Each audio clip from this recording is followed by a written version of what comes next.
ਸਾਹਿਬ ਸਾਡੀ ਅਗਲੀ ਈਮੇਲ ਵੀਰ ਰਣਜੀਤ ਸਿੰਘ ਜੀ ਦੀ ਹੈ। ਇਹ ਲਿਖਦੇ ਹਨ, ਸਰ ਜੀ ਵਾਹਿਗੁਰੂ ਜੀ ਕਾ ਖਾਲਸਾ ਵਾਹਿਗੁਰੂ ਜੀ ਕੀ ਫਤਿਹ।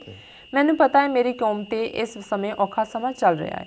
ਮੈਨੂੰ ਦਿਸ ਰਿਹਾ ਹੈ ਕਿ ਕੁਰਸੀ ਤੇ ਬੈਠੇ ਹੋਏ ਪਗੜੀਧਾਰੀ ਲੀਡਰ ਸਿੱਖ ਨਹੀਂ ਸਗੋਂ ਸਿੱਖੀ ਪੇਚ ਹਿੰਦੁਸਤਾਨ ਦੇ ਦਲਾਲ ਹਨ, ਜੋ ਸਿੱਖੀ ਨੂੰ ਖਤਮ ਕਰਨ ਵਿੱਚ ਤਨ ਮਨ ਧਨ ਨਾਲ ਡਟੇ ਹੋਏ ਹਨ। ਮੈਨੂੰ ਸੱਚ ਪਤਾ ਹੈ ਕਿ ਪੰਜਾਬ ਦੀ ਧਰਤੀ ਤੇ ਬਾਬਿਆਂ ਦਾ ਥੋਕ ਵਿੱਚ ਪ੍ਰਗਟ ਹੋਣਾ ਮੇਰੇ ਲੋਕਾਂ ਨੂੰ ਡਰਾਕਲ ਤੇ ਕਮਜ਼ੋਰ ਬਣਾਉਣ ਦਾ ਜ਼ਰੀਆ ਹੈ। ਮੈਨੂੰ ਯਾਦ ਹੈ ਕਿ ਹੱਕ ਮੰਗਣ ਵਾਲੇ ਮੇਰੀ ਕੌਮ ਦੇ ਅਣਖੀ ਸੂਰਮਿਆਂ ਦੀ ਇੱਕ ਪੀੜ੍ਹੀ ਖਤਮ ਕਰ ਦਿੱਤੀ ਜ਼ਾਲਮਾਂ ਨੇ ਤੇ ਨਵੀਂ ਪੀੜ੍ਹੀ ਨਸ਼ਿਆਂ ਦੇ 6ਵੇਂ ਦਰਿਆ 'ਚ ਡੋਬ ਦਿੱਤੀ ਹੈ। ਪਰ ਮੈਨੂੰ ਇਹ ਵੀ ਪਤਾ ਹੈ ਕਿ ਅਸੀਂ ਅੱਜ ਉੱਠਾਂਗੇ, ਪੂਰੇ ਜ਼ੋਰ ਨਾਲ ਹੱਲਾ ਕਰਾਂਗੇ ਕਿ ਗੁਲਾਮੀ ਦੀਆਂ ਜੰਜੀਰਾਂ ਲਾ ਕੇ ਪਰਾਂ ਮਾਰਾਂਗੇ। ਲੜਾਈ ਲੰਮੀ ਚੱਲ ਸਕਦੀ ਹੈ ਪਰ ਜਿੱਤ ਹੱਕ ਸੱਚ ਦੀ ਹੋਣੀ ਹੈ। ਦਸ਼ਮੇਸ਼ ਪਿਤਾ ਦਾ ਓਟ ਆਸਰਾ ਲੈ ਕੇ ਯੋਧਿਆਂ ਵੱਲੋਂ ਵਿੱਢਿਆ ਸੰਘਰਸ਼ ਅਜਾਈ ਜਾਣ ਵਾਲਾ ਨਹੀਂ। ਸਰਦਾਰੀਆਂ ਫਿਰ ਕਾਇਮ ਹੋਣਗੀਆਂ, ਖਾਲਸਾਈ ਝੰਡੇ ਫਿਰ ਝੁੱਲਣਗੇ। ਜੀ ਡਾਕਟਰ ਸਾਹਿਬ। ਦੇਖੋ, ਮੇਰੇ ਕੋਲ ਕੋਈ ਸ਼ਬਦ ਨਹੀਂ ਕਿ ਮੈਂ ਵੀਰ ਰਣਜੀਤ ਸਿੰਘ ਹੋਰਾਂ ਦੇ ਸ਼ਬਦਾਂ ਦੇ ਵਿੱਚ ਉਹਨੂੰ ਐਡ ਕਰ ਸਕਾਂ ਜੀ। ਇਹ ਆਪਣੇ ਆਪ ਦੇ ਵਿੱਚ ਇੱਕ ਚੜ੍ਹਦੀ ਕਲਾ ਦਾ ਸੁਨੇਹਾ ਹੈ। ਬਹੁਤ ਵਾਰ ਸਾਡੀਆਂ ਬਹੁਤ ਸਾਰੀਆਂ ਈਮੇਲਸ ਜਾਂ ਮੈਸੇਜਸ ਉਹ ਨਿਰਾਸ਼ਤਾ ਵਾਲੇ ਹੁੰਦੇ ਨੇ। ਸੋ ਮੈਂ ਸਮਝਦਾ ਵੀ ਉਹਨਾਂ ਨੇ ਰੈਕਗਨਾਈਜ਼ ਵੀ ਕੀਤਾ ਹੈ ਵੀ ਕੀ ਅਸੀਂ ਚੈਲੰਜ 'ਚੋਂ ਗੁਜ਼ਰ ਰਹੇ ਹਾਂ ਜੀ, ਪਰ ਉਹਨਾਂ ਦੇ ਵਿੱਚ ਉਹ ਦ੍ਰਿੜਤਾ ਹੈ, ਉਹਨਾਂ ਦੇ ਬੋਲਾਂ 'ਚ, ਉਹਨਾਂ ਦੀ ਕਲਮ ਦੇ ਵਿੱਚ ਪਰਪੱਕਤਾ ਹੈ ਕਿ ਅਸੀਂ ਇਹ ਜਿਹੜੇ ਗੁਲਾਮੀ ਦੇ ਸੰਗਲ ਇਹਨਾਂ ਨੂੰ ਕੱਟਾਂਗੇ। ਜਿੱਤ ਸੱਚ ਹੱਕ ਇਨਸਾਫ ਦੀ ਹੋਏਗੀ। ਅਸੀਂ ਉੱਠਾਂਗੇ, ਅਸੀਂ ਹੱਲਾ ਕਰਾਂਗੇ ਔਰ ਅਸੀਂ ਗੁਲਾਮੀ ਦੀ ਇਸ ਪੰਜਾਲੀ ਨੂੰ ਲਾ ਕੇ ਵਗਾ ਕੇ ਮਾਰਾਂਗੇ ਜੀ। ਸੋ ਇਹੋ ਜਿਹੇ ਯੋਧੇ ਸਾਨੂੰ ਚਾਹੀਦੇ ਨੇ। ਸੋ ਅਸੀਂ ਸਮਝਦੇ ਹਾਂ ਕਿ ਜਿਹੜੀ ਮਾਨਸਿਕ ਸਥਿਤੀ ਹੁੰਦੀ ਹੈ, ਲੜਾਈ ਜੰਗ ਦੇ ਮੈਦਾਨ 'ਚ ਨਹੀਂ ਜਿੱਤੀ ਹਾਰੀ ਜਾਂਦੀ, ਲੜਾਈ ਇੱਥੇ ਜਿੱਤੀ ਹਾਰੀ ਜਾਂਦੀ ਤੁਹਾਡੇ ਮਾਈਂਡ ਦੇ ਵਿੱਚ। ਜੀ ਜੀ, ਜੇ ਤੁਸੀਂ ਚੜ੍ਹਦੀ ਕਲਾ 'ਚੋਂ, ਜੇ ਤੁਸੀਂ ਅਜਿੱਤ ਮਾਈਂਡ ਦੇ ਨਾਲ ਕਿਸੇ ਇਸ਼ੂ ਨੂੰ ਲੈਂਦੇ ਹੋ, ਅਨਕੰਕਰੇਬਲ, ਜਿਹਨੂੰ ਇਨਵਿੰਸੀਬਲ, ਇਹੀ ਸਿੱਖ ਹੋਣ ਦਾ ਮਤਲਬ ਹੀ ਇਹ ਹੈ। ਚੜ੍ਹਦੀ ਕਲਾ ਸਿਰਫ ਸ਼ਬਦਾਂ ਦਾ ਮਤਲਬ ਨਹੀਂ ਹੈ। ਚੜ੍ਹਦੀ ਕਲਾ ਦਾ ਮਤਲਬ ਹੀ ਇਹ ਹੈ ਕਿ ਹਮੇਸ਼ਾ ਇੱਕ ਆਪਟੀਮਿਸਟ, ਪੋਜ਼ਿਟਿਵ ਮਾਈਂਡਡਨੈਸ। ਔਰ ਜਦੋਂ ਤੁਸੀਂ ਪੋਜ਼ਿਟਿਵ ਹੁੰਦੇ ਹੋ, ਤੁਸੀਂ ਹਰ ਚੀਜ਼ ਨੂੰ ਇੱਕ ਪੋਜ਼ਿਟਿਵ ਨੁਕਤਾ ਨਿਗਾਹ ਤੋਂ ਦੇਖਦੇ ਹੋ ਤੇ ਜਿੰਨੀਆਂ ਮਰਜ਼ੀ ਮੁਸ਼ਕਿਲਾਂ ਤੁਹਾਡੇ ਰਸਤੇ 'ਚ ਹੋਣ ਉਹ ਆਸਾਨ ਹੁੰਦੀਆਂ ਜਾਂਦੀਆਂ ਜੀ। ਇਹ ਤਾਂ ਨਹੀਂ ਹੈ ਮੁਸ਼ਕਿਲਾਂ ਨਾਲ ਤਾਂ ਤੁਹਾਨੂੰ ਲੜਨਾ ਪੈਂਦਾ ਹੈ, ਪਰ ਜੇ ਪਹਿਲਾਂ ਹੀ ਵੜਵੇ ਜੀਆ ਨਿਕਲਵੇ ਜੀਆ, ਜਿਵੇਂ ਮਾਝੇ ਦੇ ਵਿੱਚ ਕਹਿੰਦੇ ਨੇ ਵੀ ਤੁਹਾਨੂੰ ਪਤਾ ਹੀ ਨਹੀਂ ਹੈ ਕਿ ਵੀ ਇਧਰ ਜਾਊਂ ਕਿ ਉਧਰ ਜਾਊਂ, ਵੀ ਆਹ ਕਰਾਂ ਕਿ ਉਹ ਕਰਾਂ, ਜਾਂ ਜਿਵੇਂ ਮੈਂ ਕਿਹਾ ਵੜਵੇ ਜੀਆ ਨਿਕਲਵੇ ਜੀਆ। ਤੇ ਜੇ ਜੀਆ ਖੜਾ ਇਹ ਦਿਲ ਦੇ ਹਵਾਲੇ ਨਾਲ ਹੈ। ਜੇ ਜੀਆ ਖੜਾ ਇੱਕ ਗੱਲ ਦੇ ਉੱਤੇ ਕਿ ਨਹੀਂ ਅਸੀਂ ਤਾਂ ਇਹਨਾਂ ਨੂੰ ਢਾਹ ਲੈਣਾ, ਇਹ ਕੁਛ ਨਹੀਂ ਹੈਗੇ, ਅਸੀਂ ਮੁਗਲ ਢਾਏ ਨੇ, ਅਫਗਾਨ ਢਾਏ ਨੇ, ਅੰਗਰੇਜ਼ ਕੱਢੇ ਨੇ, ਇਹ ਕਹਿੰਦੇ ਪਾਣੀ ਹਾਰ ਨੇ ਜੀ। ਤੇ ਜਦੋਂ ਤੁਸੀਂ ਇਸ ਸਪਿਰਿਟ ਦੇ ਨਾਲ ਖਲੋਂਦੇ ਹੋ, ਸਰ ਜਰਨੈਲ ਸਿੰਘ ਖਾਲਸਾ ਪਿੰਡਰਾਂ ਵਾਲਿਆਂ ਨੇ 40-50 ਸਿੰਘਾਂ ਦੇ ਨਾਲ ਜੂਨ 84 ਦੇ ਵਿੱਚ ਇੱਕ ਇਤਿਹਾਸ ਸਿਰਜ ਦਿੱਤਾ। ਇਤਿਹਾਸ ਦੀ ਡਾਇਰੈਕਸ਼ਨ ਬਦਲ ਕੇ ਰੱਖ ਦਿੱਤੀ ਜੀ। ਔਰ ਤੁਸੀਂ ਕਦੇ ਉਹਨਾਂ ਦੇ ਬੋਲ ਦੇਖੋ, ਉਹਨਾਂ ਦੀ ਜੇ ਤੁਸੀਂ ਕੋਈ ਉਸ ਪੀਰੀਅਡ ਦੇ ਜਿਹੜੇ ਗਿਣਤੀਆਂ ਮਿਣਤੀਆਂ ਕਰਨ ਵਾਲੇ ਨੇ, ਉਹਨਾਂ ਤਾਂ ਇਹੀ ਗਿਣਨਾ ਸੀ ਜੀ ਇੰਨੀਆਂ SLRs, ਇੰਨੇ ਕੁ ਬੰਦੇ ਬਿਲਕੁਲ ਅਨਟ੍ਰੇਨਡ ਲਿਆ ਕੇ ਇਹ ਉਸ ਫੌਜ ਦਾ ਮੁਕਾਬਲਾ ਕਰਨਗੇ ਜਿਹਨੇ 90,000 ਦਾ ਸਰੈਂਡਰ ਲਿਆ, ਉਸ ਫੌਜ ਦਾ ਕਰਨਗੇ ਜਿਹੜੀ ਦੁਨੀਆ ਦੀ ਤੀਸਰੀ ਵੱਡੀ ਫੋਰਸ ਹੈ ਜੀ। ਲੇਕਿਨ ਇਤਿਹਾਸ ਜਿਹੜਾ ਉਹਨਾਂ ਨੇ ਦੁਹਰਾ ਕੇ ਦਿਖਾਇਆ। ਸੋ ਗੱਲ ਸਪਿਰਿਟ ਦੀ ਹੈ। ਸਿੱਖ ਜਿਹੜਾ ਹੈ ਜਾਂ ਕੌਮੀ ਤੌਰ ਦੇ ਉੱਤੇ ਅੱਜ ਜੇ ਸਾਡੀ ਕਮੀ ਹੈ, ਬਾਕੀ ਚੈਲੰਜ ਨੇ, ਪਰ ਉਹ ਦਿਲਗੀਰੀ ਹੈ, ਢਹਿੰਦੀ ਕਲਾ ਹੈ। ਔਰ ਮੈਂ ਸਮਝਦਾ ਹਾਂ ਵੀ ਇਹ ਵੀਰ ਰਣਜੀਤ ਸਿੰਘ ਹੋਰਾਂ ਦੇ ਚੜ੍ਹਦੀ ਕਲਾ ਦੇ ਬੋਲ ਸਾਡੇ ਸਾਰਿਆਂ ਦੇ ਕੰਨਾਂ 'ਚ ਗੂੰਜਣੇ ਚਾਹੀਦੇ ਨੇ। ਔਰ ਇਸ ਫਿਜ਼ਾ 'ਚੋਂ ਹੀ ਅਸੀਂ ਅੱਗੇ ਕਦਮ ਵਧਾਈਏ। ਤੇ ਜਿਵੇਂ ਇੱਕ ਪਾਸੇ ਇਹ ਸੀ ਜਦੋਂ ਕਿ I have A dream speech ਅੱਜ ਦੇ ਦਿਨ ਹੀ, ਅੱਜ ਤੋਂ 50 ਸਾਲ ਪਹਿਲਾਂ ਮਾਰਟਨ ਲੂਥਰ ਕਿੰਗ ਨੇ ਲਿੰਕਨ ਮੈਮੋਰੀਅਲ ਵਾਸ਼ਿੰਗਟਨ ਦੇ ਵਿੱਚ ਦਿੱਤੀ ਤੇ ਨਾਲ ਹੀ ਉਹਦੇ ਜਿਹੜਾ ਸੌਂਗ ਗੂੰਜਦਾ ਰਿਹਾ ਕਿ ਵੀ ਸ਼ੈਲ ਓਵਰਕਮ, ਕਿ ਅਸੀਂ ਅਖੀਰ ਜਿੱਤਾਂਗੇ, ਅਸੀਂ ਮੁਸ਼ਕਿਲਾਂ ਦੇ ਉੱਤੇ ਕਾਬੂ ਪਾਵਾਂਗੇ। ਸੋ ਅਸੀਂ ਸਮਝਦੇ ਹਾਂ ਵੀ ਸਾਡੇ ਤਾਂ ਗੁਰੂ ਨੇ ਨਿਸ਼ਚੈ ਕਰ ਆਪਣੀ ਜੀਤ ਕਰੋ 3 ਸਦੀਆਂ ਪਹਿਲਾਂ ਸਾਨੂੰ ਇਹ ਸਲੋਗਨ ਦਿੱਤਾ ਹੈ ਕਿ ਇਹ ਵਿਸ਼ਵਾਸ ਕਿ ਅਸੀਂ ਜਿੱਤਣਾ ਹੀ ਜਿੱਤਣਾ ਹੈ। You will it, you win it. ਜੇ ਤੁਸੀਂ ਵਿਲ ਕਰਦੇ ਹੋ ਤੁਸੀਂ ਜਿੱਤਦੇ ਹੋ। ਇਹੀ ਸਿੱਖ ਹੋਣ ਦਾ ਮਤਲਬ ਹੈ ਜੀ। ਬਿਲਕੁਲ, ਬਹੁਤ ਧੰਨਵਾਦ ਵੀਰ ਰਣਜੀਤ ਸਿੰਘ ਜੀ ਦਾ। ਜੀ ਡਾਕਟਰ ਸਾਹਿਬ, ਸਾਡੀ ਅਗਲੀ ਈਮੇਲ ਚੰਡੀਗੜ੍ਹ ਤੋਂ ਵੀਰ ਅਮਰਜੀਤ ਸਿੰਘ ਜੀ ਦੀ ਹੈ। ਇਹ ਲਿਖਦੇ ਹਨ, ਪਿਆਰੇ ਡਾਕਟਰ ਸਾਹਿਬ ਗੁਰੂ ਫਤਿਹ। ਮੈਂ ਆਪਣੀ ਕੀਤੀ ਖੋਜ ਰਾਹੀਂ ਦੱਸਣਾ ਚਾਹੁੰਦਾ ਹਾਂ ਕਿ ਹਿੰਦੂ ਸ਼ਬਦ ਕਿਵੇਂ ਹੋਂਦ ਵਿੱਚ ਆਇਆ। ਹਿੰਦੂ ਇਤਿਹਾਸ ਵਿਚਲੀ ਰਵਾਇਣ ਦਾ ਸਮਾਂ ਜਿਹੜਾ ਕਿ ਰਾਜਾ ਰਾਮ ਨਾਲ ਜੁੜਦਾ ਹੈ, ਲਗਭਗ 5000 ਸਾਲ ਪਹਿਲਾਂ ਦਾ ਬਣਦਾ ਹੈ। ਰਾਜਾ ਦਸ਼ਰਥ ਨੂੰ ਚੱਕਰਵਰਤੀ ਰਾਜਾ ਕਿਹਾ ਜਾਂਦਾ ਹੈ। ਉਦੋਂ ਇਸ ਖਿੱਤੇ ਨੂੰ ਸਿੰਧੂ ਕਿਹਾ ਜਾਂਦਾ ਸੀ। ਰਾਮ ਨੂੰ ਬਨਵਾਸ ਮਿਲਣ ਤੋਂ ਬਾਅਦ ਕੋਈ ਵੀ ਇੱਥੋਂ ਦਾ ਕਾਨੂੰਨੀ ਅਧਿਕਾਰਤ ਰਾਜਾ ਨਹੀਂ ਰਿਹਾ। ਰਾਮ ਦਾ ਭਰਾ ਭਰਤ ਇੱਕ ਕੇਅਰ ਟੇਕਰ ਰਾਜਾ ਬਣਿਆ। ਇਸ ਤਰ੍ਹਾਂ ਇਸ ਨੂੰ ਭਰਤ ਰਾਜ ਕਿਹਾ ਜਾਣ ਲੱਗਾ। ਹਿੰਦੂਆਂ ਦੀ ਦੂਸਰੀ ਪੁਸਤਕ ਮਹਾਭਾਰਤ ਦਾ ਸਮਾਂ ਹੁਣ ਤੋਂ 3000 ਜਾਂ 3500 ਸਾਲ ਪਹਿਲਾਂ ਦਾ ਬਣਦਾ ਹੈ। ਇਹ ਕੌਰਵਾਂ ਪਾਂਡਵਾਂ ਦਾ ਸਮਾਂ ਸੀ, ਜਿਨ੍ਹਾਂ ਵਿਚਲੀ ਲੜਾਈ ਮਹਾਭਾਰਤ ਪੁਰਾਣ ਦਾ ਆਧਾਰ ਹੈ। ਇਹ ਜੰਗ ਵਰਲਡ ਵਾਰ ਵਾਂਗ ਹੀ ਸੀ, ਜਿਸ ਵਿੱਚ ਵਰਲਡ ਵਾਰ ਵਾਂਗ ਸੀ ਜਿਸ ਵਿੱਚ ਛੋਟੇ ਵੱਡੇ ਸਾਰੇ ਰਾਜਿਆਂ ਨੇ ਸ਼ਮੂਲੀਅਤ ਕੀਤੀ ਅਤੇ ਭਾਰੀ ਤਬਾਹੀ ਹੋਈ। 1398 ਵਿੱਚ ਪਹਿਲੀ ਵਾਰ ਰੂਸ ਵਾਲੀ ਸਾਈਡ ਤੋਂ ਤੈਮੂਰ ਨੇ ਹਮਲਾ ਕੀਤਾ।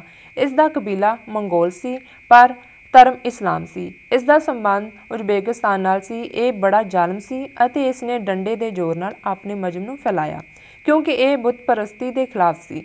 ਇਸ ਲਈ ਇਸ ਨੇ ਸਭ ਤੋਂ ਪਹਿਲਾਂ ਹਿੰਦੁਸਤਾਨ ਸ਼ਬਦ ਦਾ ਇਸਤੇਮਾਲ ਕੀਤਾ, ਜਿਸ ਦਾ ਮਤਲਬ ਸੀ ਅਸ਼ੁੱਧ ਲੋਕਾਂ ਦੀ ਧਰਤੀ। ਤੈਮੂਰ ਨੇ ਦਿੱਲੀ 'ਤੇ ਹਮਲਾ ਕਰਕੇ ਇੱਥੇ ਭਾਰੀ ਤਬਾਹੀ ਮਚਾਈ ਅਤੇ ਲੱਖਾਂ ਲੋਕਾਂ ਦਾ ਘਾਣ ਕੀਤਾ। 1739 ਤੋਂ 1767 ਤੱਕ ਅਤੇ ਇਸ ਤੋਂ ਬਾਅਦ ਵੀ ਬਾਹਰੋਂ ਆਉਣ ਵਾਲੇ ਲੁਟੇਰੇ ਭਾਰਤ ਨੂੰ ਬੇਰੋਕ ਟੋਕ ਲੁੱਟਦੇ ਰਹਿੰਦੇ ਸਨ। ਇਹਨਾਂ ਵਿੱਚ ਨਾਦਰ ਸ਼ਾਹ ਅਤੇ ਅਹਿਮਦ ਸ਼ਾਹ ਅਬਦਾਲੀ ਨੇ ਭਾਰਤ ਨੂੰ ਬੁਰੀ ਤਰ੍ਹਾਂ ਲੁੱਟਿਆ ਕੁੱਟਿਆ। ਇਹਨਾਂ ਨੇ ਭਾਰਤ ਨੂੰ ਹਮੇਸ਼ਾ ਹਿੰਦੁਸਤਾਨ ਜਾਂ ਅਸ਼ੁੱਧ ਲੋਕਾਂ ਦੀ ਧਰਤੀ ਦੇ ਨਾਲ ਹੀ ਸੰਬੋਧਨ ਕੀਤਾ। 1600 ਈਸਵੀ ਵਿੱਚ ਬ੍ਰਿਟਿਸ਼ ਇਸ ਮਹਾਂਦੀਪ ਵਿੱਚ ਪਹੁੰਚੇ। ਸੂਰਤ ਮੁੰਬਈ ਦੇ ਨੇੜੇ ਪਹਿਲਾਂ ਇਹਨਾਂ ਦੀ ਆਮਦ ਹੋਈ। ਇਹਨਾਂ ਨੇ ਇਸ ਖਿੱਤੇ ਨੂੰ ਇੰਡੀਆ ਦਾ ਨਾਂ ਦਿੱਤਾ। ਸੋ ਇਹ ਹੈ ਸਿੰਧੂ ਤੋਂ ਭਾਰਤ, ਫਿਰ ਹਿੰਦੁਸਤਾਨ ਅਤੇ ਫਿਰ ਇੰਡੀਆ ਤੱਕ ਦਾ ਸਫ਼ਰ। ਬਹੁਤ ਬਹੁਤ ਧੰਨਵਾਦ ਜੀ ਡਾਕਟਰ ਸਾਹਿਬ। ਦੇਖੋ ਵੀਰ ਅਮਰਜੀਤ ਸਿੰਘ ਚੰਡੀਗੜ੍ਹ ਤੋਂ, ਜਿਵੇਂ ਮੈਂ ਅੱਗੇ ਵੀ ਦੱਸਿਆ ਸੀ, ਫਿਲਮ ਮੇਕਰ ਨੇ ਔਰ ਬਹੁਤ ਵੱਡੇ ਸਾਡੇ ਇੱਕ ਪ੍ਰੋਫੈਸਰ, ਨੈਸ਼ਨਲ ਪ੍ਰੋਫੈਸਰ ਆਫ ਸਿੱਖਿਜ਼ਮ ਰਹੇ ਪ੍ਰੋਫੈਸਰ ਸ਼ੇਰ ਸਿੰਘ ਦੇ ਬੇਟੇ ਨੇ ਜੀ। ਇਹਨਾਂ ਦਾ ਵੀ ਇਤਿਹਾਸ ਦੇ ਵਿੱਚ ਕੁਆਇਟ ਇੰਟਰਸਟ ਹੈ ਔਰ ਇਹਨਾਂ ਦੀਆਂ ਇਹ ਦੋ ਇਨਫੈਕਟ ਈਮੇਲਸ ਆਈਆਂ। ਇੱਕ ਕਿਤੇ ਮੇਰੇ ਤੋਂ ਡਿਲੀਟ ਹੋ ਗਈ, ਜਿਹਨੂੰ ਮੈਂ ਬਾਅਦ 'ਚ ਨਹੀਂ ਰਿਟਰੀਵ ਕਰ ਸਕਿਆ ਜੀ। ਉਹਦੇ 'ਚ ਉਹਨਾਂ ਨੇ ਇੱਕ ਕੇਸ ਦਾ ਹਵਾਲਾ ਦਿੱਤਾ ਸੀ, ਜਿਹੜਾ ਪੰਜਾਬ ਹਰਿਆਣਾ ਹਾਈ ਕੋਰਟ 'ਚ ਜਸਟਿਸ ਅਜੀਤ ਸਿੰਘ ਬੈਂਸ ਨੇ ਜਿਹੜਾ ਡਿਸਾਈਡ ਕੀਤਾ ਸੀ ਜੀ। ਔਰ ਉਹ ਕੇਸ ਸੀ ਕਿ ਕੁਝ ਸਿੱਖ ਸਕਾਲਰਸ ਨੇ ਇੱਕ ਸੈਮੀਨਾਰ ਦੇ ਵਿੱਚ ਇਹ ਪੇਪਰ ਪੜ੍ਹਿਆ, ਜਿਹਦੇ 'ਚ ਉਹਨਾਂ ਨੇ ਕਿਹਾ ਵੀ ਹਿੰਦੂ ਸ਼ਬਦ ਜਿਹੜਾ ਹੈ ਇਸ ਦਾ ਮਤਲਬ ਚੋਰ ਹੈ ਔਰ ਇਹ ਵਿਦੇਸ਼ੀ ਜਿਹੜੇ ਹਮਲਾਵਰ ਨੇ ਉਹਨਾਂ ਨੇ ਇਹ ਸ਼ਬਦ ਦਿੱਤਾ ਸੀ। ਸੋ ਕੁਝ ਹਿੰਦੂ ਸੰਸਥਾਵਾਂ ਉਹਨਾਂ ਨੂੰ ਅਦਾਲਤ 'ਚ ਲੈ ਗਈਆਂ ਕਿ ਤੁਸੀਂ ਸਾਡਾ ਅਪਮਾਨ ਕੀਤਾ ਹੈ, ਪਰ ਉਹਨਾਂ ਨੇ ਫਿਰ ਉਹ ਸਬੂਤ ਪੇਸ਼ ਕੀਤੇ ਔਰ ਜਸਟਿਸ ਬੈਂਸ ਨੇ ਉਦੋਂ ਸਰਵਿਸ ਨੇ ਫੈਸਲਾ ਦਿੱਤਾ ਕਿ ਇਹ ਗੱਲ ਇਤਿਹਾਸਕ ਤੱਥਾਂ ਦੇ ਮੁਤਾਬਕ ਹੈ ਕਿ ਹਿੰਦੂ ਦਾ ਮਤਲਬ ਚੋਰ ਹੈ। ਔਰ ਇਹੀ ਕਾਰਨ ਸੀ ਕਿ ਸਵਾਮੀ ਦਇਆਨੰਦ, ਜਿਹਨੂੰ ਸਵਾਮੀ ਕਿਹਾ ਜਾਂਦਾ ਹੈ, ਜਦੋਂ ਉਹਨੇ ਆਰੀਆ ਸਮਾਜ ਫਾਊਂਡ ਕੀਤਾ ਹੈ ਔਰ ਉਸ ਵੇਲੇ ਦੇ ਜਿਹੜੇ ਹਿੰਦੂ ਲੀਡਰ ਸੀ ਉਹਨਾਂ ਨੇ ਇੱਕ ਮੁਹਿੰਮ ਚਲਾਈ ਸੀ ਕਿ ਅਸੀਂ ਆਪਣੇ ਆਪ ਨੂੰ ਹਿੰਦੂ ਨਹੀਂ ਕਹਾਣਾ। ਇਹ ਜਿਵੇਂ ਉਹਨਾਂ ਨੇ ਤਾਂ ਅਸ਼ੁੱਧ ਸ਼ਬਦ ਕਿਹਾ, ਇੰਪਿਓਰ ਦੀ ਧਰਤੀ, ਪਰ ਉਹਨਾਂ ਨੇ ਇਹ ਕਿਹਾ ਕਿ ਜੀ ਇਹ ਸਾਨੂੰ ਚੋਰ ਬਾਹਰਲੇ ਹਮਲਾਵਰਾਂ ਨੇ ਕਿਹਾ ਸੀ ਔਰ ਅਸੀਂ ਤਾਂ ਮੂਲ ਨਿਵਾਸੀ ਆਰੀਆ, ਇਸ ਲਈ ਅਸੀਂ ਆਪਣੇ ਆਪ ਨੂੰ ਆਰੀਆ ਕਹਾਈਏ। ਔਰ ਇਸ ਲਈ ਜਿਹੜੀ ਉਹਨਾਂ ਨੇ ਸੰਸਥਾ ਦਾ ਨਾਮ ਵੀ ਰੱਖਿਆ ਆਰੀਆ ਸਮਾਜ ਰੱਖਿਆ ਕਿ ਅਸੀਂ ਆਰੀਅਨ ਲੋਕ ਹੈ ਔਰ ਸਾਡਾ ਸਮਾਜ ਆਰੀਅਨ ਹੈ। ਇਹ ਵੱਖਰੀ ਗੱਲ ਹੈ ਵੀ ਅੱਜ ਉਹਦੇ ਮਤਲਬ ਬਦਲ ਗਏ ਔਰ ਉਹਨਾਂ ਨੇ ਗਰਭ ਸੇ ਕਹੋ ਕਿ ਹਮ ਹਿੰਦੂ ਹੈ, ਇਸ ਗੱਲ ਦੀ ਸ਼ੁਰੂਆਤ ਕੀਤੀ। ਸੋ ਵੀਰ ਅਮਰਜੀਤ ਸਿੰਘ ਜੀ ਨੇ ਬੜੇ ਵੇਰਵੇ ਨਾਲ ਉਸ ਖਿੱਤੇ ਦਾ ਇਤਿਹਾਸ ਕਿ ਕਿਵੇਂ ਇੰਡਸ ਦਰਿਆਏ ਸਿੰਧ ਤੋਂ ਸਿੰਧੂ ਜਦੋਂ ਗ੍ਰੀਕ ਆਏ, ਉਹਦੇ 'ਚ ਕੁਛ ਪਾਰਟ ਮਿਸਿੰਗ ਨੇ, ਕੁਛ ਦੇ ਨਾਲ ਮੈਂ ਸਹਿਮਤ ਨਹੀਂ ਹੈ ਕਿਉਂਕਿ ਕੁਛ ਥੋੜ੍ਹੇ ਜਿਹੇ ਵੇਰਵੇ ਜਿਵੇਂ ਉਹਨਾਂ ਨੇ ਤੈਮੂਰ ਦੇ ਨਾਲ ਗੱਲ ਕੀਤੀ ਹੈ, ਪਰ ਤੈਮੂਰ ਦੇ ਆਉਣ ਤੋਂ ਬਹੁਤ ਪਹਿਲਾਂ 3-4 ਸਦੀਆਂ ਪਹਿਲਾਂ ਜਿਹੜਾ ਮੁਹੰਮਦ ਬਿਨ ਕਾਸਮ ਆਇਆ, ਉਹ ਹਜ਼ਰਤ ਮੁਹੰਮਦ ਸਾਹਿਬ ਦੇ ਇੰਤਕਾਲ ਹੋਣ ਦੇ 60 ਸਾਲ ਦੇ ਵਿੱਚ ਵਿੱਚ ਗਿਆ। ਉਹਨੇ ਮੁਲਤਾਨ ਤੇ ਸਿੰਧ ਫਤਿਹ ਕੀਤਾ ਔਰ ਉਸ ਤੋਂ ਬਾਅਦ ਅਸੀਂ ਦੇਖਦੇ ਹਾਂ ਕਿ ਅਹਿਮਦ ਸ਼ਾਹ ਅਬਦਾਲੀ ਤਾਂ 18ਵੀਂ ਸਦੀ 'ਚ ਆਇਆ। ਮਹਿਮੂਦ ਗਜ਼ਨਵੀ ਜਿਹੜਾ ਗਜ਼ਨੀ ਦਾ ਰਹਿਣ ਵਾਲਾ ਸੀ, ਉਹ 11ਵੀਂ ਸਦੀ ਦੇ ਵਿੱਚ ਆਇਆ। ਸੋ 12ਵੀਂ ਸਦੀ ਦੀ ਬਿਗਨਿੰਗ 'ਚ ਬਾਅਦ ਦੇ ਵਿੱਚ ਮੁਹੰਮਦ ਗੌਰੀ ਨੂੰ ਹਰਾ ਕੇ, ਮੁਹੰਮਦ ਗੌਰੀ ਨੇ ਪ੍ਰਿਥਵੀ ਰਾਜ ਚੌਹਾਨ ਨੂੰ ਹਰਾ ਕੇ ਦਿੱਲੀ ਦੇ ਉੱਤੇ ਗੌਰੀ ਵੰਸ਼ ਦਾ ਰਾਜ ਸਥਾਪਿਤ ਕਰ ਦਿੱਤਾ ਸੀ। ਸੋ ਤੈਮੂਰ ਤਾਂ ਉਸ ਤੋਂ ਬਾਅਦ ਚਾਹੁੰਦਾ। ਸੋ ਜ਼ਾਹਿਰ ਹੈ ਵੀ ਇਹ ਜਿਹੜਾ ਨਾਂ ਹੈ, ਜੇ ਤੈਮੂਰ ਦੇ ਨਾਲ ਅਸੀਂ ਜੋੜੀਏ ਤਾਂ ਗੱਲ ਠੀਕ ਨਹੀਂ ਹੋਏਗੀ। ਇਹ ਸ਼ਬਦ ਜ਼ਰੂਰ ਬਾਹਰਲਿਆਂ ਨੇ ਦਿੱਤਾ ਔਰ 5 ਸਦੀਆਂ ਪਹਿਲਾਂ ਇਹ ਸ਼ਬਦ ਉੱਥੇ ਸੀ, ਮੌਜੂਦ ਸੀ, ਕਿਉਂਕਿ ਜਦੋਂ ਅਸੀਂ ਗੁਰੂ ਨਾਨਕ ਸਾਹਿਬ ਦੀ ਬਾਣੀ ਪੜ੍ਹਦੇ ਹਾਂ ਉਹਨਾਂ ਦੇ ਵਿੱਚ ਵੀ ਜਦੋਂ ਬਾਬਰ ਦੇ ਹਮਲੇ ਦਾ ਜ਼ਿਕਰ ਕੀਤਾ, ਬਾਬਰ ਜਿਹੜਾ ਹੈ ਉਹ ਤੈਮੂਰ ਦੇ ਖਾਨਦਾਨ 'ਚੋਂ ਹੀ ਸੀ, ਉਹਦਾ ਗ੍ਰੇਟ ਗ੍ਰੈਂਡਸਨ ਸੀ, ਉਜ਼ਬੈਕ ਸੀ, ਉਜ਼ਬੇਕਿਸਤਾਨ ਦਾ ਰਹਿਣ ਵਾਲਾ ਸੀ। ਔਰ ਬਾਬਰ ਦੇ ਹਮਲੇ ਵੇਲੇ ਗੁਰੂ ਨਾਨਕ ਸਾਹਿਬ ਨੇ ਜਿਹੜੇ 4-5 ਸ਼ਬਦ, ਕੁਛ ਉਹਨਾਂ 'ਚ ਤਿਲੰਗ ਰਾਗ 'ਚ ਨੇ, ਉਹਦੇ 'ਚ ਉਹਨਾਂ ਨੇ ਜ਼ਿਕਰ ਕੀਤਾ ਔਰ ਸ਼ਬਦ ਹਿੰਦੁਸਤਾਨ ਦਾ ਜ਼ਿਕਰ ਕੀਤਾ ਗੁਰੂ ਸਾਹਿਬ ਨੇ ਕਿ ਆਵਣ 78 ਜਾਣ 97 ਹੋਰ ਵੀ ਉੱਠਸੀ ਮਰਦ ਕਾ ਚੇਲਾ ਸੱਚ ਕੀ ਬਾਣੀ ਨਾਨਕ ਆਖੈ, ਸੱਚ ਸੁਣਾਏ ਸੀ ਸੱਚ ਕੀ ਬੇਲਾ, ਇਹਦੇ ਨਾਲ ਕਨਕਲੂਡ ਕੀਤਾ ਹੈ। ਪਰ ਉਸ ਤੋਂ ਪਹਿਲਾਂ ਕਾਇਆ ਕੱਪੜ ਟੁਕ ਟੁਕ ਹੋਸੀ, ਆਵਣ 78 ਜਾਣ 97।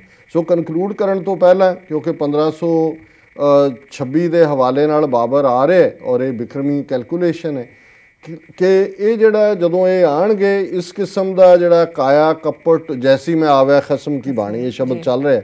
ਸੋ ਕਾਇਆ ਕੱਪੜ ਟੁਕ ਟੁਕ ਹੋਸੀ, ਹਿੰਦੁਸਤਾਨ ਸੰਭਾਲ ਸੀ ਬੋਲਾ, ਕਿ ਇਸ ਧਰਤੀ ਦੇ ਲੋਕ ਆਪਣੀ ਪਛਾਣ ਜਾਂ ਕਿਵੇਂ ਉਹ ਜਿਹੜੇ ਸਰੀਰ ਨੇ ਉਹ ਟੁਕੜੇ ਟੁਕੜੇ ਹੋਣਗੇ, ਬਾਡੀਜ਼ ਜਿਹੜੀਆਂ ਚਾਰ ਚੁਫੇਰੇ ਫੈਲਣਗੀਆਂ ਖਿਲਣਗੀਆਂ, ਇਸ ਨੂੰ ਗੁਰੂ ਸਾਹਿਬ ਨੇ ਕਿਹਾ ਸੀ। ਸੋ ਜ਼ਾਹਰ ਹੈ ਕਿ ਇਹ ਸ਼ਬਦ ਤਾਂ ਜ਼ਰੂਰ, ਕਿਉਂਕਿ ਉਹ ਜਜਮੈਂਟ ਹਾਈ ਕੋਰਟ ਦੀ ਜਿਹੜੀ ਹੈ ਚੰਗੀ ਗੱਲ ਹੋਏ ਕਿ ਕਿਸੇ ਵੇਲੇ ਸਰ ਅਮਰਜੀਤ ਸਿੰਘ ਦੇ ਓਰੀਜਨਲ ਉਹ ਜਜਮੈਂਟ ਉਹਨਾਂ ਨੂੰ ਮਿਲ ਸਕੇ ਕੋਰਟ ਰੈਕਡ ਚੋਂ, ਤਾਂ ਸਾਡੇ ਲਈ ਇਹ ਦਿਲਚਸਪੀ ਦੀ ਗੱਲ ਹੋਏਗੀ ਕਿ ਅਸੀਂ ਆਪਣੇ ਦਰਸ਼ਕਾਂ ਦੇ ਨਾਲ ਸਾਂਝੀ ਕਰ ਸਕਾਂਗੇ।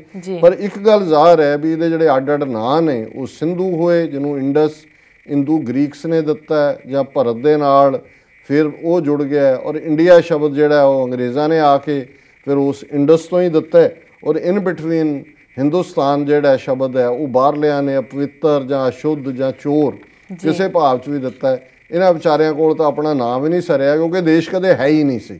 ਇੱਕ ਜੂਗ੍ਰਾਫੀਕਲ ਐਂਟੀਟੀ ਅੰਗਰੇਜ਼ਾਂ ਨੇ ਐਡਮਿਨਿਸਟ੍ਰੇਟਿਵ ਐਂਟੀਟੀ ਬਣਾ ਦਿੱਤੀ, ਅੱਜ ਇਹ ਦੇਸ਼ ਦੇ ਮਾਲਕ ਬਣੇ ਹੋਏ ਨੇ। ਜਿਵੇਂ ਪਹਿਲਾਂ ਕਦੇ ਇਹਨਾਂ ਦੀ ਹੋਂਦ ਨਹੀਂ ਸੀ ਰਹਿਣੀ, ਇਹਨਾਂ ਦੀ ਇਹ ਹੋਂਦ ਵੀ ਨਹੀਂ, ਭਾਵੇਂ ਇੰਡੀਆ ਕਹੋ ਇਹਨੂੰ ਜਾਂ ਭਾਰਤ ਕਹੋ, ਇਹਦਾ ਕੋਈ ਬਹੁਤਾ ਫਰਕ ਨਹੀਂ ਪੈਂਦਾ।